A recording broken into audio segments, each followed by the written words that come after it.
Ушул коопсуздук кеңешинде каралганын мен жакшы билем. Ушуну көзөмөлдөйм, ушуну көзөмөлгө алам, ушуну жөнгө салам деген ошол кездеги коопсуздук кеңешинин башчысы Темир Жумакадыров рахматуллах ушул жол кырсыгынан өзү өтүп кетпеди. Ошондон кийин декабрь айында коопсуздук кеңешинде жыйын болгон. Коопсуздук кеңешинде жыйында маселе коюлган. Основная причина выдача водительского удостоверения. А силер алар айтып атат, ошо билим айдоочуларга билим берүү сапатын жогорулаткыла деп. Бизде кандай азыр? Мыйзам боюнча лицензияны билим берүү министрлиги берет. Көлүктү ГРС берет, мамлекеттик каттоо кызматты. Жоопту ГАИ берет. Бул кандай? Бул кандай? Бизде дегеле мамлекеттик каттоо кызматынын эмне кереги бар? Мен карап чыктым, 2013-жылы жогорку кеңеш токтому чыккан экен. Ошондо токтомдо өкмөткө тапшырма берилиптир. Ушул кезге чейин жашырып айтпай келатасыңар. Ал жерде токтомдо жазылыптыр. Паспортный столду мамлекеттик каттоо кызматына айдоочулук көлүктү берген департаменти МВДнын составына кайра өткөрүп бергиле деген. Мына азыр паспорттордо эмне болот болсо? Айдоочулук көлүктөр. Мына ДАСАФ деген бар бизде. ДАСАФ деген бар. Илгертен калган. Мыналы Саркулович. ДАСАФ дегенди билесиздер сиз да? Кандай чечилет? Добровольное общество Содействие авиации, армии и флота. армии и флота. Ошентип даярдачы да. Армияга, авиацияга, флотко айдоочуларды даярдап, анан жөнөтчү да. Ошол ДАСАФ бизде сакталып калды го. Бир генерал Байкуш ошондо отурат го. Силерге кайра кат жазып, өкмөткө кат жазып, Кошонов деген. Ой, бергилечи бизге деп. Биз ушу жол кырсыктарын азайтайык. Биз ушу балдарды окутайык деп. Азыр мына 200 частный автошколанын 40% талапка жооп бербейт экен. Же унасы жок, же полигону жок. Кантип вождение кылып атасыңар? Силер мыйзам менен силер жол кырсыктарын азайта албайсыңар да. Чектеп койгондор. 16 жашта паспорт берип атасың, айдоочулук көлүктү 18 жаштан берип атпайсыңарбы? Силер аял алганга чектөө киргизе албайсыңар да.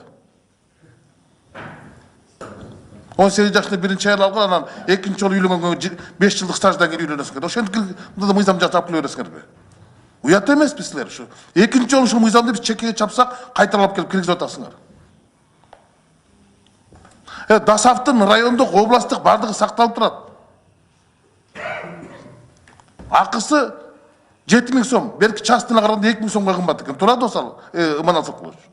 А бардык частный, эми билим берүү министрлиги лицензияны берет экен да, аны кайта атазат эткен мыйзам жок экен да. Кайта чакыртып ала албайт экен ал. Бүттү. Түбөлүккө берилет экен, эми түбөлүк деген көлүк болбойт да. Чакыртып алыш керек, жараксыз кылыш керек да аны. Анан өзүңөр айтып атасыңар, ушу жол кырсыктарынан себептерин анализдеп берип туруп, мындай жана жашы жетпегенде депчи. Эми болду, ушул мыйзам өттү дегенде 5 жылдык стажын кантип көзөмөлдөйсүңөр? Кантип ошонун алдында трудовой книжкасын карайсыңар? Кантип мисалы мен машинем болсо 5 жылда 5 ай айдадым, анан 5 жылдык стаж жок да менде. Ал жагын кантип көзөмөлдөйсүңөр? Стажды. Мурун колхоз совхоздор берчи да трудовой книжкасында кайсы машинени айдагандыгы үчүн айдоочу болуп иштеди деп. Азыр кантип неме аласыңар? Баласы атасынын машинасына айдайт, 5 жылдан келет да мага дыга бериңиз, мен бусига айдайм дейт. Анын тажрыйбасы жок. Ушу да мыйзамбы? Бул чийки мыйзам да. Алып келип алып берде баяндамачы болуп башыңызды оорута турасыңар да. А 18 жашка жетпеген балдарга жумушту ким табып берет? Жумушсузду Кыргызстанда күч алып атканда силер кайта кендер келсе, эртеңеле каршылык чыгат да. Тактыр азыр мына бажы боюнча эмне болуп атат? Машиналар кымбаттап атат. Элдин нааразычылыгын күчөтөт да. Жол кырсыктарын азайтпайт да. Мына жол кырсыктары көбөйүп атат. А бирок причина бул жерде эмес да.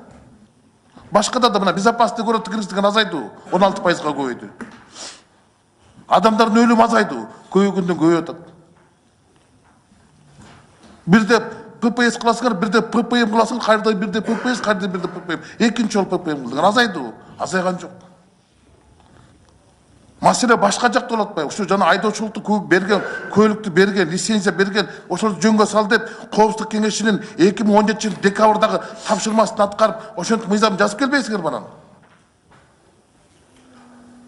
Биригип, 3 министрлик биригип алып бир мыйзам жазып келдиңер да, ошол жерде отурасыңар. Өзүңөр да түшүнбөйсүңөр. Ушу кантип болот, кантип болот? Жоопту Иманалы берет, праваны Мамбетов берет. Ушу болобу? Таптакыр түшүп, ошончо бул мыйзамды четке кагуунча сунуш киргизет. Кечээ болгон митинг тууралуу мына коллегаларым да айтып кетти. Негедир биз конфликт интересов, анан репутация деген сөздү улам эле унутабыз. Мен мындай канча жолу парламенттен деле көтөрдүм да. Эл аралык деңгээлде репутациялык жоготууларды ойлобой калдык да. Инвестор деген азыр ойлонот болуш керек. Ичиндеги контрабанданын аягында деген тиякта Турциядан бери булардын колдору узун экен, контрабандисттердики. Турциядан да атып салышат экен да, инвесторбу, иштеген адамдарбы, они же не различают.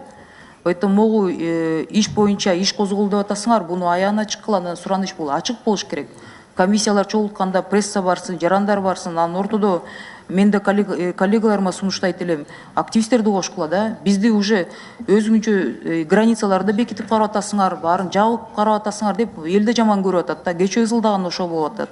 Анан Бакир Дулатович, сиздин оюңузча ушул азаттыктын анан ОССР деп коет, Центр по расследованию коррупции, бул эл аралык уюм да, журналисттик. Сиздин оюңузча жакындарыңыздын аттары да аталып калды, анан ушунчалык чоң негатив болуп атат. Сиздин оюңузча ушундан кийин сиз ГСБктин жетекчиси болуп отурганга мына моралдык укугуңуз барбы деп ойлойсузбу? Иш козголуп атса, канчадан бери мына мен бул суроону деген сизге жарым жыл мурда да бердим элем. Мындай болуп атат да, кээ бир нерселер деген бат козголуп, бат табылып, бат камалып кетип атат да. Бул жерде болсо ызы чуунун баш аягы жок болуп, бирок деген аты жөнү аталып атса деле, ким эмне экенин билмексен баарыбыз салып атабыз. Ортодо деген эл кече чыгып алып кыйкырып атат. Силер деген баарыңар одним замазаны, баарыңар отурасыңар, ортодо бирдемени үмүттөп, же бирдеме долясында отуруп атасыңар дегенге чейин соц тармактарда жазып атышат да. Бул уят нерсе да.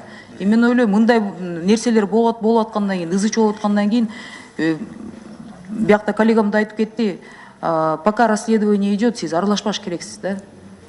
Өзүңүздүн оюңуз кандай ушул боюнча? Элдер Жалабеков, мен мыйзам боюнча тергөө ишине өзү аралаша албайм. Жетекчи катарында дагы. Тергөө процесстерин өзүнчө тергейт. 2014 болгон, мен раматылык иним бизнесмен болгон, мен анын жеке ишине эч качан аралашкан эмесмин.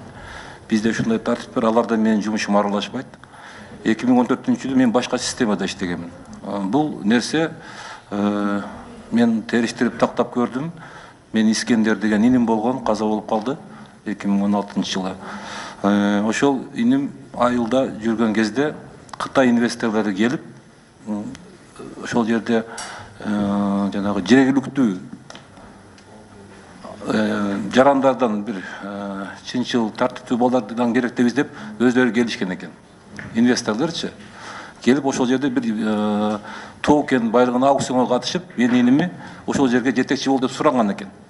Мен ким экенин мен ал кече билип, кече ызы чыккандан кийин мен билип атам да бул нерсени. Бул 2014-жылы болгон. Бакир Дулатович, мындай да, мен бардыгын түшүнөм.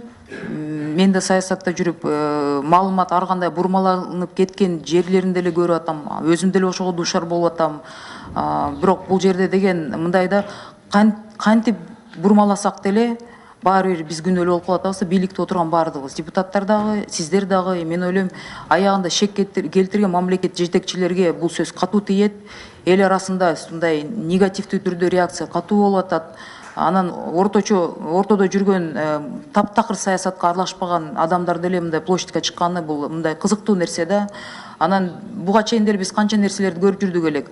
Акчанын аркасы менен жалданып келгендер да болуп атты. Кечээ телевизордо карап атып ким чыкканын мен да көрүп жаттым. Такыр эч жака ар кандай сөздөр кетти да. Азаттык кетти, тиги жалданган тияк күч, бияк күч деп жазылып атат. Бирок сөзүнө ачык мен ага ишенбейм. Анткени арасында жүргөн адамдардын мындай көбүн деле таанып атам. И бул жерден деген ачык, айкын болуш үчүн сиз деген как минимум должны воздержаться на этот период от своей профессиональной деятельности. Бунун аягы, шек баардыгыбызга келет. Эгер сиз туура көрсөңүз, мындай акыйкаттуу адаммын, анан менин аброюм баарынан улуу деп көрсөңүз, мисалы сиздин ордуңузда мен болсо мен ошентип ойломокмун да, ушул периодко я воздержусь деп. Аягында менин атымды аралаштырбасын, менин аброюма шек келтирилбесин деп. И Жеңиш Парпиевич, это действительно очень такая резонансная ситуация, и она очень скандальная ситуация. И я боюсь, что потом нам будет время на такое невозвратное, потом будет долго, мы будем это объяснять и долго будем доказывать. А сейчас есть такой хороший промежуток времени, когда надо отстранить всех лиц, которые здесь есть, все фамилии, которые есть. Я думаю, это и таможня, и ГСБ, и кто там еще в расследовании должен участвовать, да, и просто воздержаться на этот период, пока будет идти расследование. Потому что в конечном итоге это будет выглядеть как бы игнорирование мнения населения, да. Как бы нам не хотелось казаться объективными, но сейчас любая информация, которая идет от Жогорку Кеңеша, любая информация, которая идет от правительства, она воспринимается в очень агрессивном ключе, что бы ни происходило. Поэтому я думаю, вам стоит над этим подумать. Спасибо.